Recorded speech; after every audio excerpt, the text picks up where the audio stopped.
Сәлем достар! Бүгін мен сіздерге осындай керемет болып шығатын печеньенің рецебімен бөлісетін боламын. Бұл печенье жасалуы өте оңай, өте қарапайым.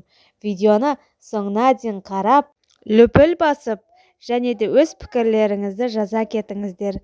Және де арнама тіркелмеген болсаңыз, тіркеліп, қоңыраушаны басуды да ұмытпаңыздар.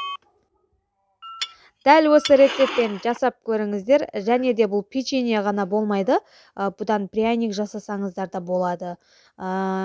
Ал ендеше қантымыз бен жұмыртқамызды араластырып аласыздар. Сонан соң бөлме температурасында тұрған жаңағы жылы кефир айранымызды құйып, үстінен шым-шым тұз, ванилин салып, үстінен сұйық майымызды да қоса отырып, 1-2 араластырып жібересіздер. Сонан соң ұнымызды електен өткізіп аламыз.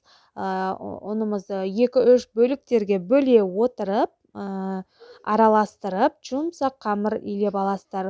Қамырымыз қолға жабысатындай жұмсақ болып шығу керек. Сонан соң илеп болғаннан соң, оны 15-20 минутқа тындырып қоясыздар. Сонан соң тындырылған қамырымызды алып жаясыздар. Қамырымызды біркелкі етіп жайып аласыздар. Қалыңдығы 3-4 мм қалыңдықта болуы қажет.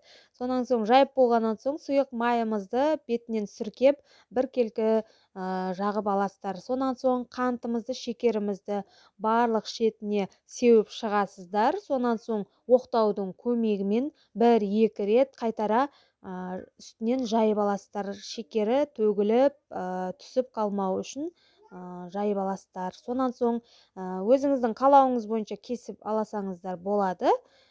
Мен осындай 4 бұрыш, 3 бұрыш қылып осындай етіп кесіп алдым.